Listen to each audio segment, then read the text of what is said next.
Retomar, por conta do avançar da hora. Foi encontrado um óculos lá na mesa, vai ficar comigo ali na frente. Quem for o dono, tá bem?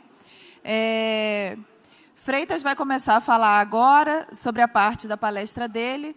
Quero lembrar, gente, olha só, sexta-feira, próxima agora, o professor Sofiati, às 18 horas, estará lançando no Museu de Campos, ali na Praça São Salvador, o novo livro dele. Então, a gente conta com a presença de todos vocês lá, sexta-feira, às 18 horas. Quando a gente terminar aqui, ele pode falar um pouco mais sobre o lançamento desse livro. Em breve, ele lançará mais um livro. Eu falei que o Sofiati é quase uma máquina de produção. Quando eu crescer, eu quero ser assim.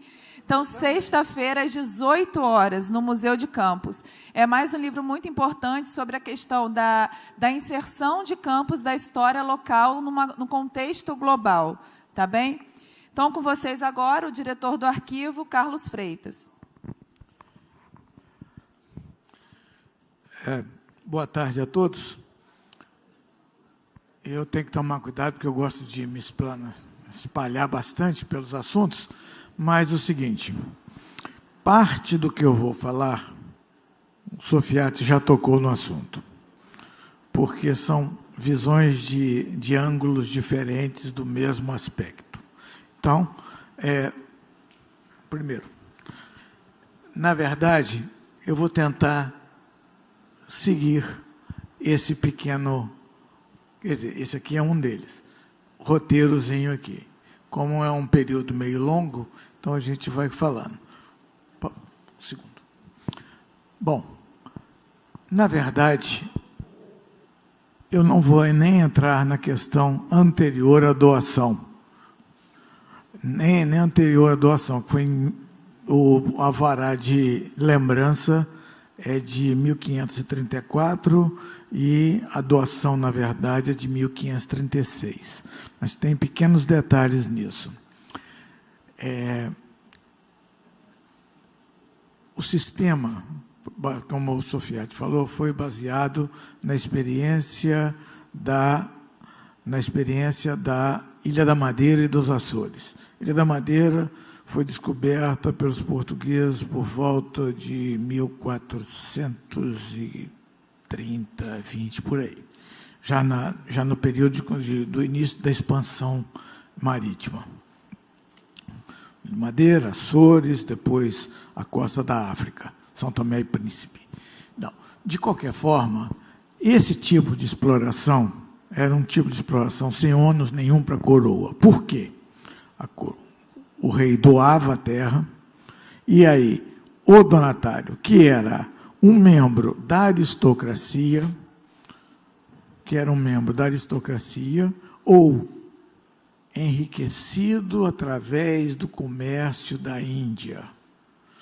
As expedições portuguesas na Índia, gente, eles saíam com a quantidade muito grande de marinheiros e tripulantes daquelas expedições, voltava 1/3 do que foi. Mas tinha um bom lucro, razoável, 5.000%. Tá? Então, era um investimento que compensava. Daí, toda a pujança de Portugal nos primeiros 20, 30 anos do comércio da Índia. Depois, começou a cair por causa da concorrência.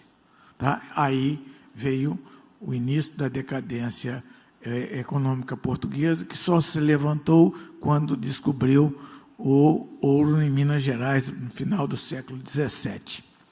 Então, os sistemas de doação tinham a carta de doação, onde estavam previstos os privilégios, as regalias e os deveres do donatário para com a coroa. Quer dizer, ele ganhava aquilo, mas tinha que contribuir com algum para a coroa. Tá? E nos forais, porque eles eram conjuntos, a carta de doação e o foral. O foral eram os direitos e deveres dos colonos em relação ao capitão donatário e também à coroa, porque eles tinham que produzir e tinham que contribuir com parte da sua produção para o pagamento, principalmente a questão da segurança. Tá? Isso daí. Segundo. Aqui está um trecho da transcrição da carta de doação ao Pero de Góis. Tá? Pero de Góis já tinha experiências de navegação na costa. Segundo algumas informações, ele morou um tempo em São Vicente, quer dizer, a fundação de São Vicente é de 1532, primeira vila fundada oficialmente no Brasil, e depois ele tinha irmãos lá, e eles trouxeram para cá, em 39, mais ou menos 1539, as primeiras mudas de cana e cabeças de gado para o início da colonização aqui. Certo? Então, aqui é uma visão de um mapa. É como se estivessem na Europa olhando para o sul, tá? É uma visão do hemisfério norte para o hemisfério sul. Depois é que vai fazer essa transformação de fazer do sul para o norte. O próximo. Aqui estão o mapa com as 15 capitanias, 12 proprietários. As que mais se desenvolveram e se projetaram no período entre 1534 até o início do governo geral foram São Vicente, Pernambuco. E depois, com a criação do governo geral, a capitania real, que era em Salvador, tá? 1549. Então, um detalhezinho.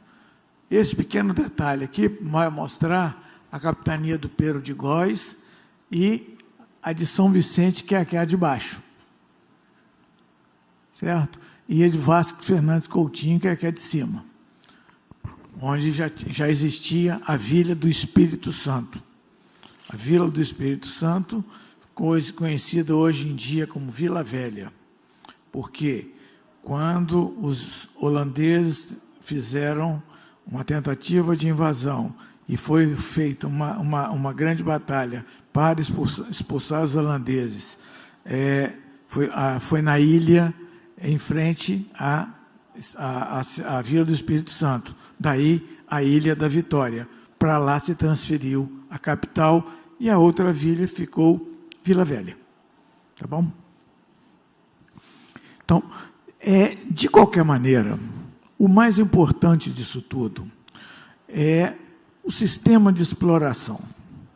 O sistema de exploração, como não havia muito dinheiro e um escravo para trazer um escravo da África no início do século XVI, da África para o Brasil, ele chegava aqui num preço absurdo. Então, poucas pessoas tinham escravos da África. Então, se usava os negros da terra. Negro da terra é índio, tá? Negro significava trabalhador. Índio que não era afeito a trabalho na agricultura.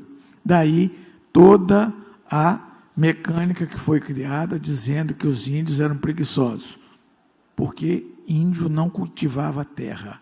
Quem cultivava a terra era a Índia, mulher. Tá? Um dos pontos que o Dr. Nilson levantou sobre isso. Então, os homens faziam o quê? Limpeza do mato, roçado, faziam canoas, pescavam, ajudavam na colheita e guerreavam. Não faziam plantios. Quem fazia plantio eram as mulheres e as crianças. Certo? E aí houve toda uma separação, porque quando se tentou utilizar mão de obra indígena como agricultor, não deu certo, porque havia rebelião, eles fugiam, suicídios em massa e não tinham a resistência. Vocês podem ver claramente esse problema, que foi avaliado pelo Darcy Ribeiro no livro Formação do Brasil. Certo? Darcy Ribeiro trata disso. Ele é meio reacionário, mas é um grande livro. Vocês podem ler isso lá. Tá certo? Então, essa primeira tentativa durou 7 anos com a Vila da Rainha, depois teve a segunda tentativa, que foi com a Santa Catarina das Mozes, que a gente não tem ainda uma localização precisa. Dizem que foi na Foz do Itapemirim, porque era mais próximo da Vila do Espírito Santo, então, bem provável que seja. Mas ele devolveu essa capitania ao rei da Espanha, né, em 1619. Mas ele não devolveu assim. Eu estou te devolvendo. Não, ele teve uma pensão para ele, e no caso da morte dele, até a morte da esposa. Tá? Não foi nada de graça. Por isso que ele devolveu. Daí, eu estou passando mais rápido nisso aí, para a gente se delongar mais à frente em outros detalhes, por causa do nosso tempo. Então, essa é a importância, porque se ele devolveu em 1619, são 80 anos entre a tentativa do pai dele e ele devolver. Então, ele já devia ser bem velho. Ele não era novinho nessa época mais. Ele se identifica como filho no processo, na carta de renúncia. Mas é um tempo muito grande para um período onde as pessoas não viviam, poucas pessoas passavam dos 60 anos. Tá? Então, a gente tem que levar algumas informações em consideração. Então, a partir do momento que teve a renúncia e ela já estava abandonada, devido a problemas com os índios e toda a questão da aura de medo que girava em torno disso, basta ler o roteiro dos 7 capitães. Tá? Por aqui você vai ver, na primeira viagem, em 1632, o receio que eles tinham dos índios, do contato com os índios que ainda viviam no Cabo de São Tomé, próximo ao Cabo de São Tomé, certo? Porque a doação que eles receberam ia do rio Macaé ao rio Iguaçu, não chegava no Paraíba. O rio era o Iguaçu, o que fazia o referencial da região. Então, a doação foi nesse trecho, trechos de muita areia, de vegetação rala. Aqui, apenas acima de um determinado nível, é que se começavam os matos mais fechados. Então, houve a necessidade, a necessidade primeiro era para a criação de gado e cavalo, para abastecer o Rio de Janeiro, e depois é que se começou mesmo a questão da cana-de-açúcar. Primeiro com a produção de aguardente, que era uma moeda de troca, e essencial aqui para a região, e depois a produção do açúcar nos pequenos engenhos, bem diferenciado dos engenhos do Nordeste. Se vocês lerem Casa Grande Senzala, vocês vão ver como era a mecânica dos grandes engenhos no Norte e no Nordeste. Bom, essa doação da capitania foi uma sesmaria para 7 capitães que tinham já se envolvido, já não eram também crianças, porque eles já tinham participado de lutas contra rebeliões indígenas no 1580, talvez até mesmo na Confederação dos Tamoios eles tenham participado, e aí foi um prêmio pelo trabalho e pelo desgaste que eles tiveram nessas empreitadas a favor da coroa. Certo? Então, a primeira viagem em 1532, em 1632, em 1633 tem a segunda viagem, onde eles já trazem gado e vão fazer a demarcação com as pedras colocadas à beira-mar e em direção até a serra. O limite era uma linha reta até lá. No roteiro dá para perceber claramente isso. Não o roteiro que está publicado no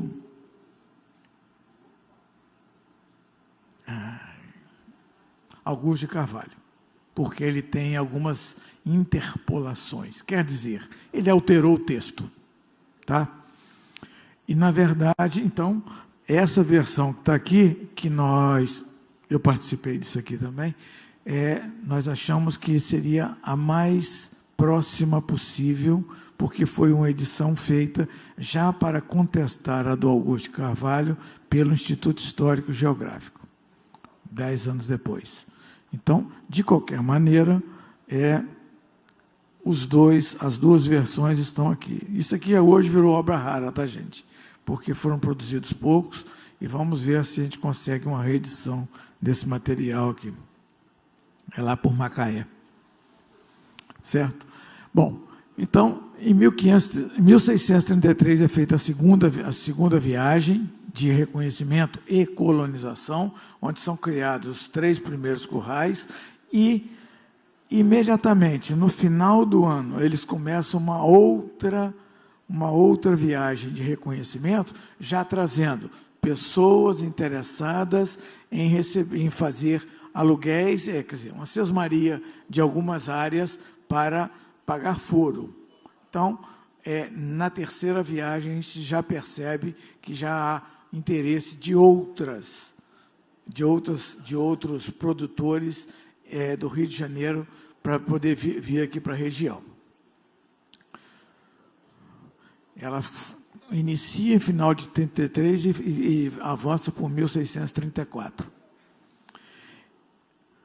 Entre 1634 e 1648, 14 anos. Nesses 14 anos, houve uma expansão dos currais de criação de gado e alguns dos herdeiros dos 7 capitães já tinham morrido e outros já tinham ido para a Costa do Leste. Costa do Leste quer dizer África. E aí tinham áreas que estavam praticamente abandonadas aqui ainda, sem nenhuma utilização. Por que em 1648 houve essa redistribuição? Aí que entra o negócio. Porque em 1648, no início de 1648, Salvador Correia de Sá foi enviado para Angola, para a retomada de Angola dos holandeses, que tinham invadir Angola em 1641 para suprir de escravos a parte que eles tinham tomado conta em Pernambuco.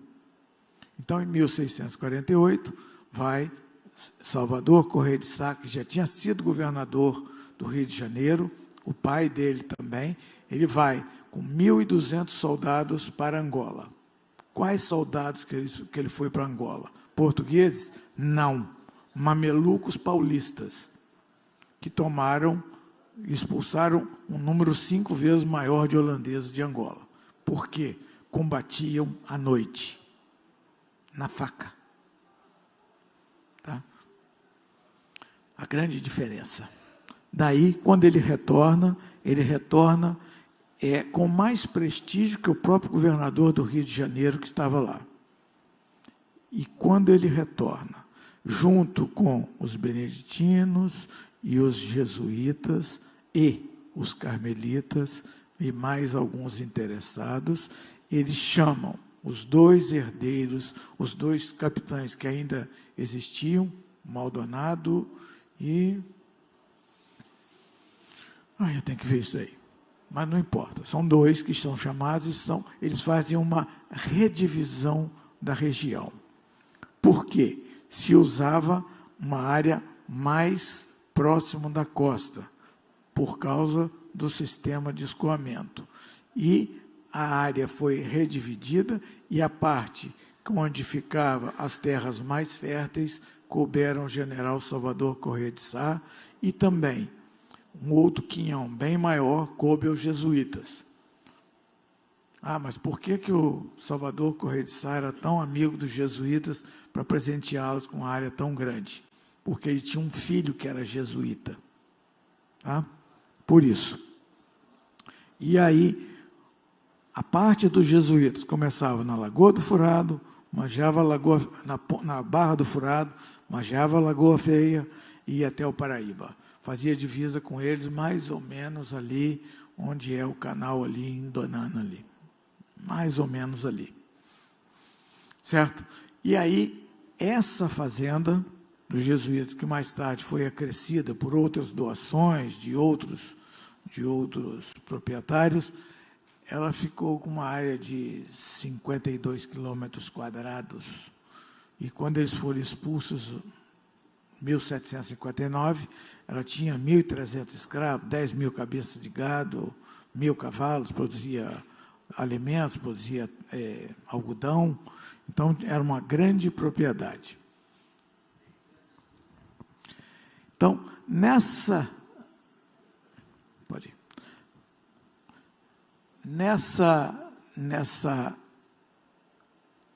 fase do crescimento inicial, onde a criação de gado e a agricultura de subsistência eram o produto principal, o que acontece? O primeiro engenho foi montado pelo Salvador Correia de Sá em 1652. Primeiro engenho, ali em Donana. Certo? Onde era a sede da fazenda dele. Então, é a partir disso que começa, então, a produção de açúcar na nossa região. E, então, o que acontece? Há uma necessidade da criação de uma Câmara. Por quê? Segundo a legislação portuguesa, as propriedades e os lugares, os vilarejos e povoados, eles tinham que se subordinar à Câmara mais próxima. A Câmara mais próxima daqui era a de Cabo Frio. Mas na própria legislação portuguesa, que estava nas ordenações, dizia que ela não podia ceder a uma geira. Geira era um termo do século XII ou XIII, que designava o trecho percorrido por um carro, por uma carroça, durante um dia de marcha. 12 léguas, 10 léguas, por aí, 60 quilômetros. Daqui a Cabo Frio tem 190. Tá? Então, essa distância que dificultava o acesso a determinados serviços que a Câmara oferecia, como doação de terras, como sesmarias, das terras devolutas, como acesso à justiça e a outros serviços prestados pelas câmaras. Então, isso levou à tentativa de criação da primeira Câmara. A eleição foi em 1652 e a posse em 1º de janeiro de 1653. Essa primeira Câmara, ela não foi à frente porque a criação dessa Câmara, apesar de ela ter seguido todo o rito previsto nas ordenações, a criação dessa Câmara, ela foi contestada e foi levado ao Conselho Ultramarino. O que era o Conselho Ultramarino? O Conselho Ultramarino foi recriado pela coroa portuguesa quando da restauração portuguesa em 1640. Quem fazia parte desse conselho? Quem fazia parte desse conselho era nobres e pessoas ligadas à produção e à sustentação política do rei. E um desses membros era Salvador Correia de Sá. Então, pelo grau de importância que uma Câmara possuía para a distribuição de terras devolutas e também de recolhimento de impostos e redivisão do solo urbano, essa Câmara foi contestada e ela ficou suspensa por 4 ou 5 anos, até que ela foi oficialmente extinta.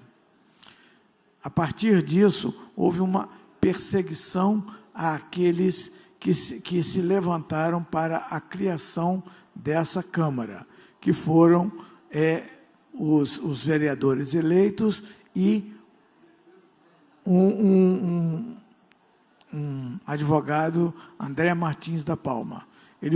Foram presos e foram levados para Salvador, onde foram devidamente suicidados. Bom, segundo informações do próprio Lamego,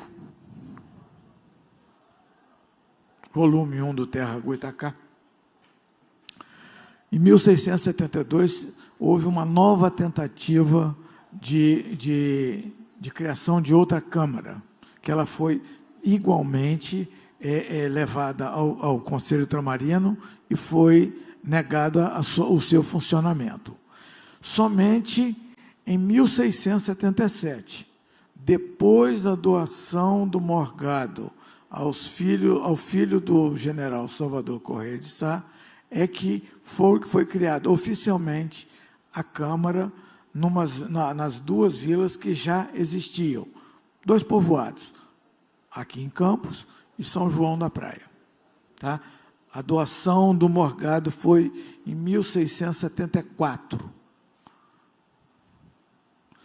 E, a partir disso, então, houve uma projeção maior e um controle político maior e mais rígido da família do general Salvador e dos seus prepostos em cima da produção e dos que residiam aqui na região. Como era feito isso? O que era o morgado? O morgado seria uma doação de uma determinada área, onde aquele que foi agraciado com aquele morgado tinha todos os direitos em cima da arrecadação e de tudo que fosse produzido naquela área, e tinha que repassar um percentual disso à coroa. O mesmo sistema que os romanos utilizavam nas suas conquistas pelo mundo afora. Os governadores romanos que tinham também que fazer uma coleta de imposto, tinha uma quantidade fixa de dinheiro para ser depositado todo ano nos cofres oficiais.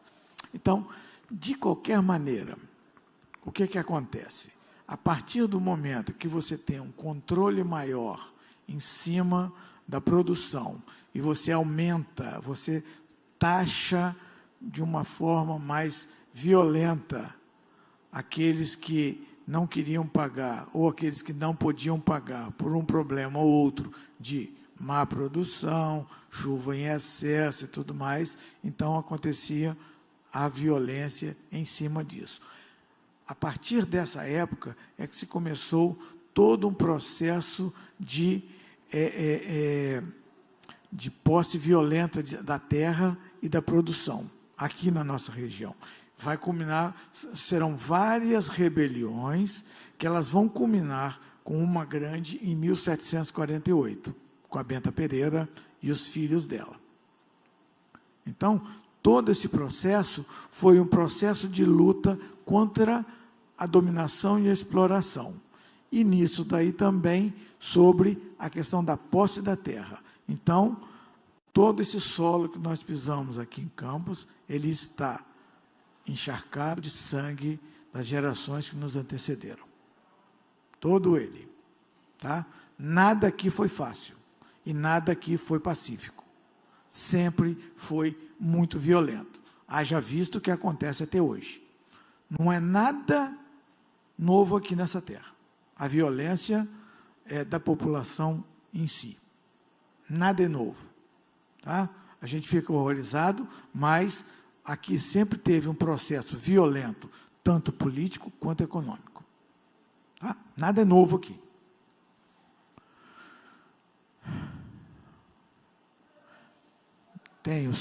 a capitania, essa capitania, que era a capitania da Paraíba do Sul, ela foi sequestrada e devolvida várias vezes pela coroa, até que, depois do levante de 1748, houve um acordo onde ela foi comprada dos herdeiros do Visconde e parte do pagamento saiu de contribuição da população local que se cotizou para pagar o preço da liberdade. Quer dizer, você sai de um senhor para outro, mas devia ser mais vantajoso na época. Então, na verdade, esse levante de 1748 foi um processo político muito forte. Por quê? Porque a Câmara era como o Visconde de Acheca.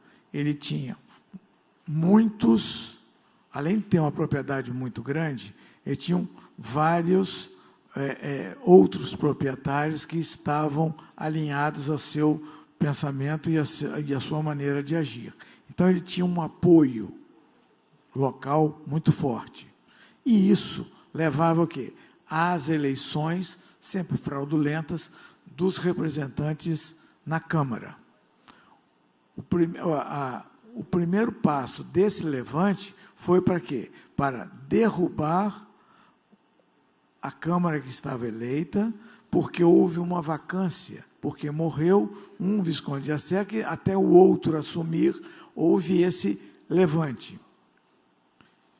Nesse intervalo entre um morrer e o outro assumir, houve o levante, houve a destituição de dos vereadores que estavam eleitos, alinhados ao Visconde de Acheca, e aí se passou a fazer uma outra eleição. E aqueles que foram destituídos foram enviados presos para Salvador, que era a capital do Estado do Brasil. Tá? Então, nesse ponto, há um jogo político e um jogo jurídico muito forte, que nós presenciamos até hoje nas questões da justiça interferindo na política. E isso o governador do Rio manda tropas para que a ordem seja restabelecida, os que fizeram o levante sejam devidamente presos e o retorno dos que foram enviados presos para Salvador. E aí se retoma o controle da capitania. Essa questão do retomar o controle também envolve em que os que estavam envolvidos perderam seus bens para pagar as despesas. Sempre. Uma herança que a coroa portuguesa manteve desde os tempos da Inquisição. Quem era investigado pela Inquisição perdia automaticamente seus bens. Então, parte ia para a igreja, parte ia para a coroa e parte ia para quem denunciou. O célebre dedo duro. Tá? Tinha que ter uma compensação.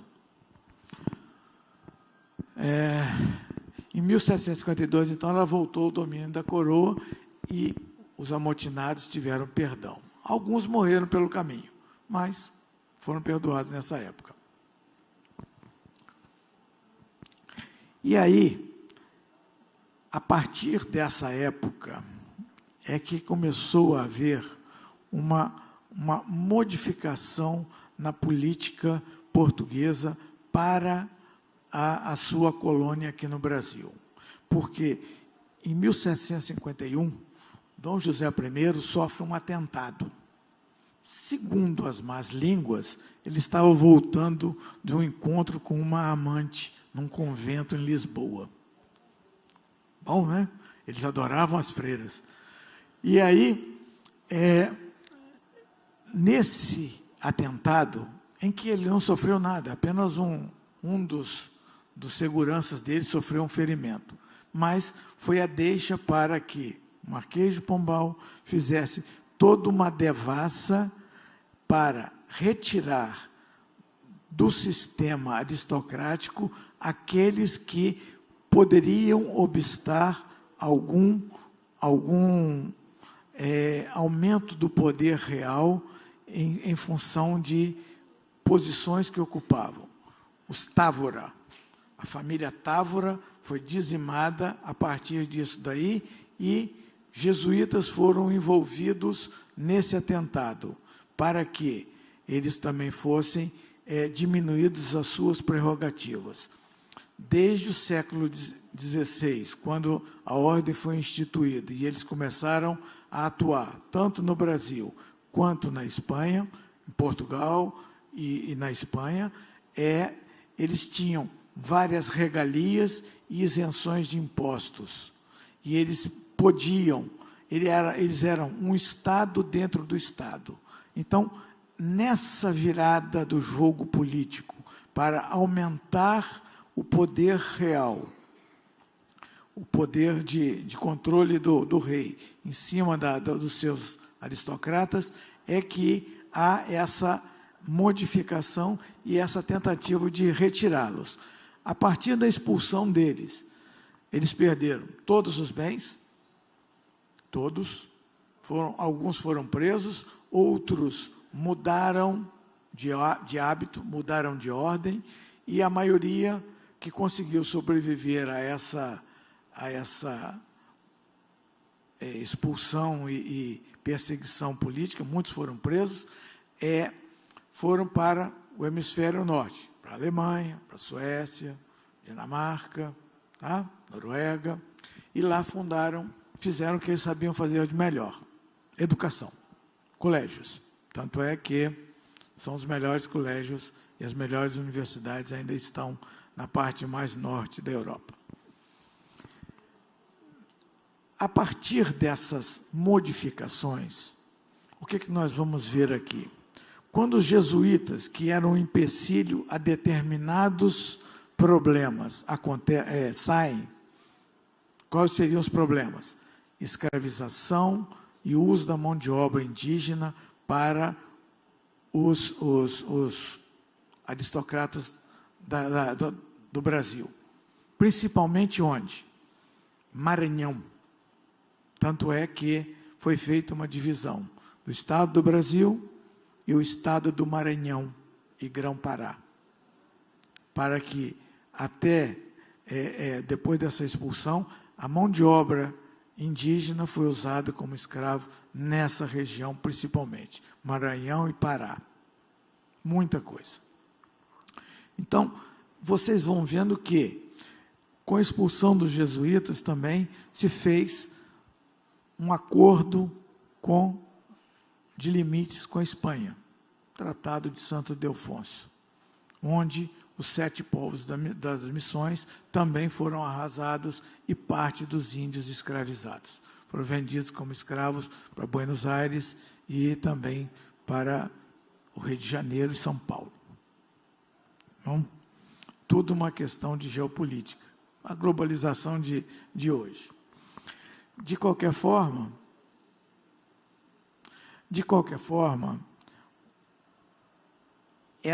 esse jogo político, ele vai interferir e vai mudar toda a fisionomia do reino português. Porque, a partir dessa época, 1760, 70, começa o declínio da produção de ouro em Minas Gerais. E aí vai ter a questão da Inconfidência Mineira, vai ter outros levantes espocando pelo país afora, mas nenhum com uma consistência de separação, somente olhando olhares regionais.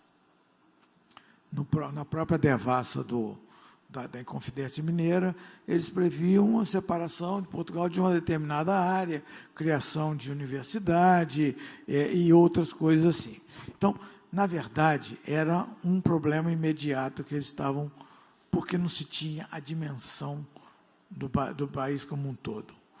Muita falta de informação, pouca educação. Ao contrário dos espanhóis, que nas suas colônias já fundavam universidades logo após a conquista. Aqui, as universidades foram raras até meados do século XIX. As faculdades começaram a surgir meados do século XIX. O Peru foi conquistado em 1518, 19. Em 1530 já tinha uma universidade funcionando. Para a formação do pessoal nascido ou dos filhos dos oficiais e empregados da coroa que vinham para cá. Formação de quadros, muito diferente do que nós víamos aqui, onde os filhos dos mais abastados iam estudar em Portugal, que era um processo mais caro. Então, você tinha que ter muito dinheiro para mandar um filho estudar na Europa. Muito. Não é qualquer um que podia mandar um filho estudar lá. Então, o que acontecia aqui? Aqui se fazia o que se chamava de primeiras letras. Era para assinar o nome, era para fazer uma ou outra coisa, e alguns ainda conseguiam frequentar os seminários católicos que existiam para fazer umas aulas de caligrafia e estudar mais um pouco e ler alguma coisa. Normalmente homens. Raríssimas mulheres liam até o início do século XIX. Então, houve esse processo de você travar, é uma questão política, você segura a formação acadêmica da sua população para que você tenha uma dominação melhor.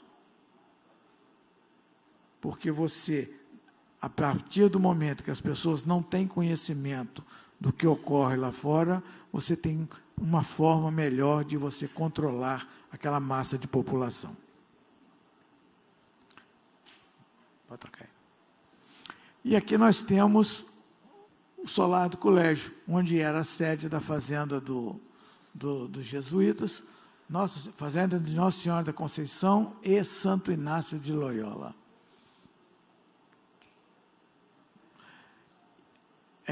Tem uma vista aérea e tem ainda alguns detalhes. Eu botei essa imagem aqui do canto inferior esquerdo para mostrar a projeção do telhado. Essa projeção do telhado é que se fala do eira e beira, só que a eira não era isso. A eira era um pátio interno calçado para secar os grãos. Essa é a beira. Em alguns lugares, esse sistema aí se chama de tribeira. 3 ondinhas ali, certo? Por que isso daí? Isso é para afastar do alicerce a água que caía da chuva. Então, em Goiás, até hoje, se usa uma projeção do telhado muito maior do que essa. Mas aí eles fazem madeira, somente o telhado vai. Por quê? Nem sempre se usava tijolos cozidos, como é o caso do solar, mas se usava taipa. Taipa o que é? É só o barro seco, ou a casa de sopapo, ou aqueles tijolos de adobe secos ao sol. Então, com a umidade, ele derrete. E aqui não, aqui ele é cozido. Então, está lá, mais de 300 anos, firme lá. A gente vai morrer, ele ainda vai ficar lá. Então, de qualquer maneira, é importante. É o prédio mais antigo da região, seguido, ele e o Mosteiro de São Bento são mais ou menos da mesma época. O Mosteiro de São Bento parece que levou mais tempo para ser construído, mas é tudo uma questão de época. Mas, basicamente, a planta em si é muito parecida. A fachada muito parecida, porque seguia um padrão que já era aplicado em outros lugares. Tá? Então, isso aqui é uma outra questão política que nós temos que ver direitinho. É a questão da ouvidoria, de Campos e São João da Barra pertencerem à ouvidoria do Espírito Santo. O negócio começa mais cedo, antes. Parece que em 1722, desmembrou da ouvidoria da Bahia, da relação da Bahia, a ouvidoria do Espírito Santo. Como o Espírito Santo tinha uma população muito pequena, porque havia uma proibição de excursões da costa para o interior por causa de reprimir o contrabando com a região das Minas.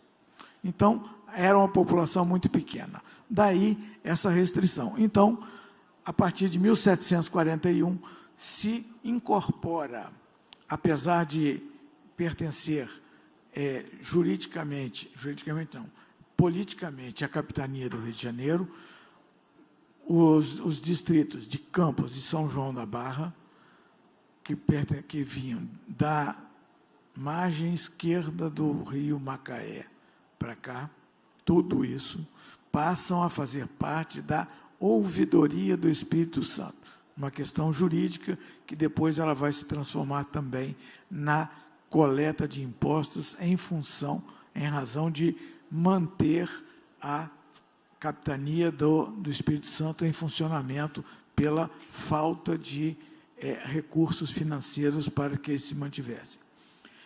Isso vai se prolongar até 1835, porque com a divisão,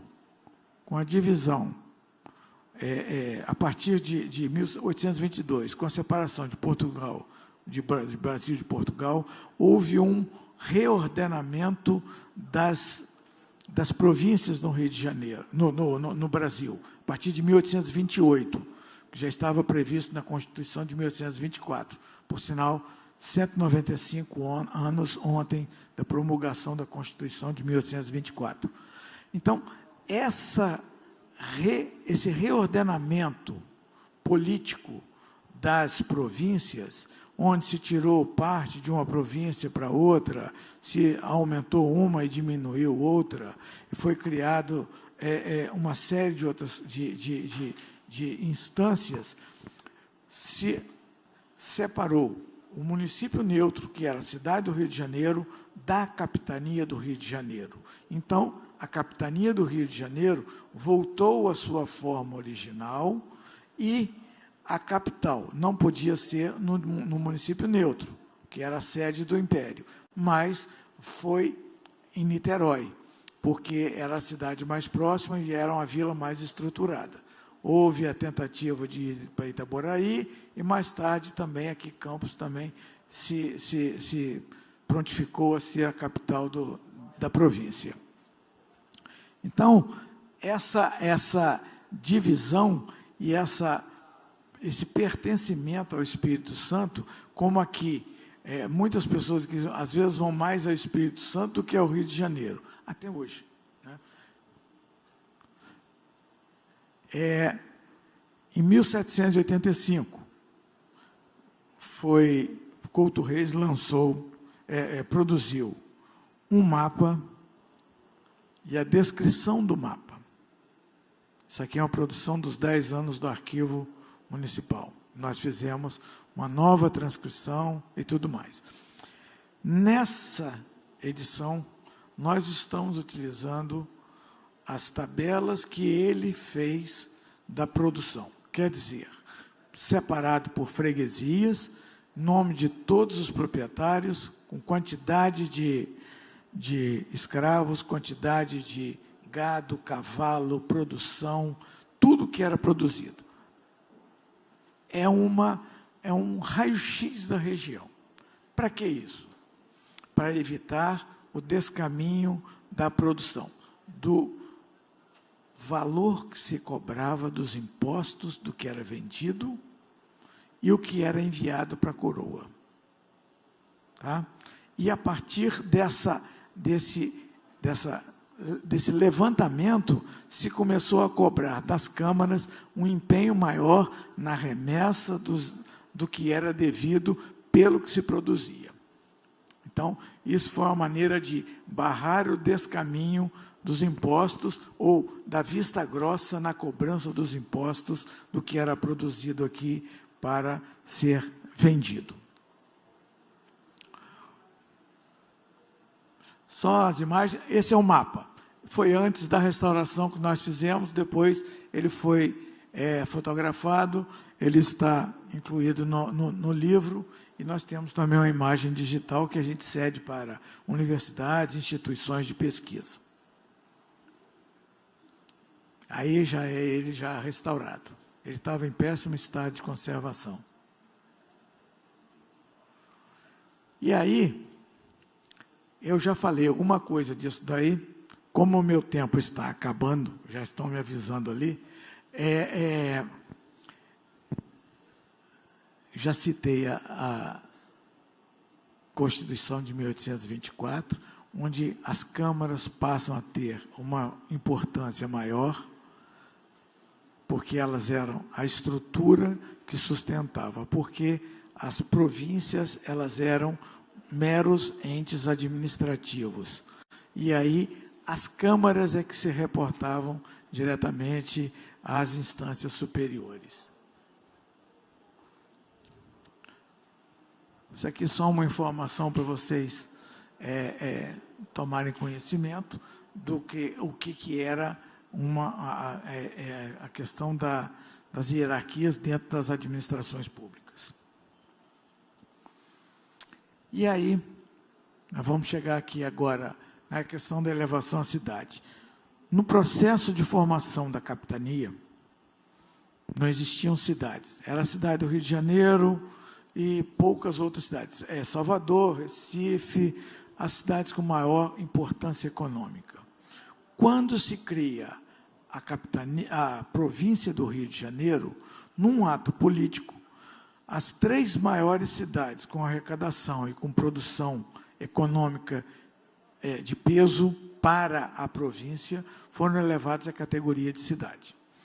Foi Niterói, que era a capital, Angra dos Reis, porque tinha um bom movimento do porto, por causa da exportação do café, que já era produzido em larga escala no Vale do Paraíba, para o lado de Itaguaí, e Vassouras, que saía por Angra dos Reis, e Campos, por causa da produção do açúcar e também do café, que já começava a ser plantado, principalmente na região de Morro do Coco e no sertão ali de São Fidélis para cima.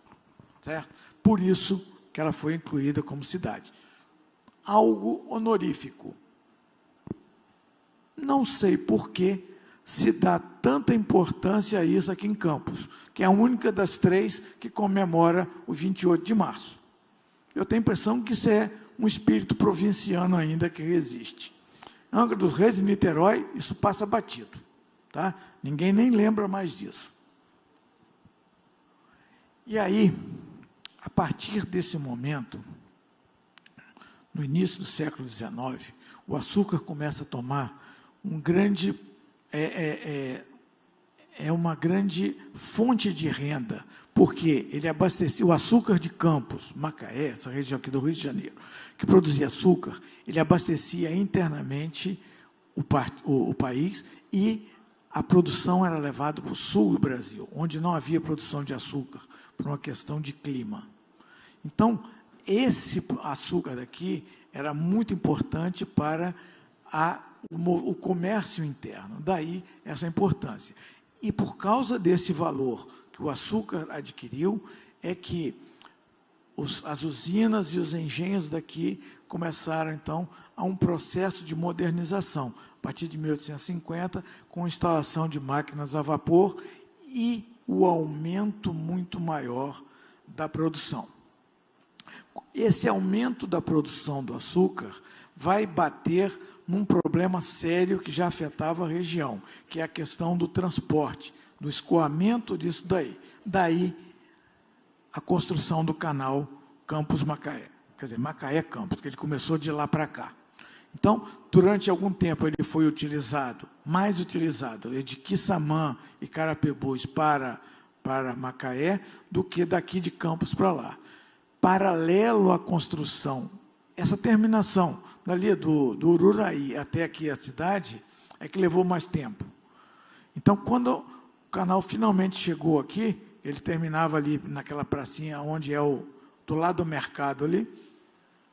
A partir desse momento, já estava em construção a estrada de ferro, que ligava o porto de Imbetiba, que não era sujeito às questões da maré, a Campos. E aí a produção daqui passou a ser transportada em preços aviltados para baixo, para acabar com o sistema de transporte pelo canal para o porto de Imbetiba. Quer dizer, a companhia baixava o valor do frete para que as pessoas passassem a usar o transporte ferroviário em detrimento do transporte fluvial, certo?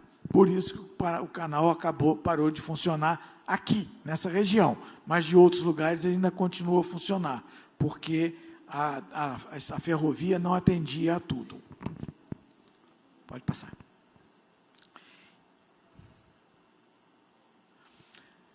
Esse poder econômico do açúcar, vocês podem ver nos jornais. É o reflexo de toda essa movimentação. Por quê? Aqui no Monitor Campista tem chegadas e partidas de vapor, quem vendeu o quê, os movimentos, o preço do açúcar, o preço do café. E aí, as representações políticas que saíam dessa região por causa do valor econômico que ela representava na estrutura da federação, quer dizer, do império. A partir desse poder econômico, também houve uma extensão para o poder político e a representação de Campos nas assembleias na Assembleia Provincial e depois na Câmara dos Deputados. Eu me lembro, quando eu era criança, que Campos tinha um senador eleito por Campos, tinha 3 ou 4 deputados federais, não sei quantos deputados estaduais. Hoje, nós não temos isso, por causa do sistema eleitoral e por causa também da difusão da informação, e as pessoas daqui votam em candidatos de outros lugares. Daí a importância do voto distrital, novamente, para as cidades se fazerem representar, ou as regiões se fazerem representar. Isso aí é o que nós vemos da janela da sala de consulta do arquivo. Né? Inspirador. Gente, eu estou à disposição para alguma pergunta.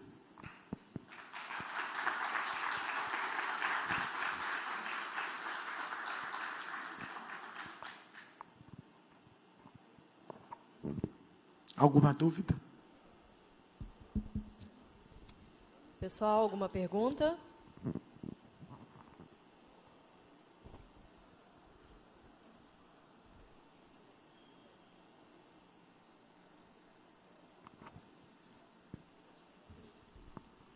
Boa tarde.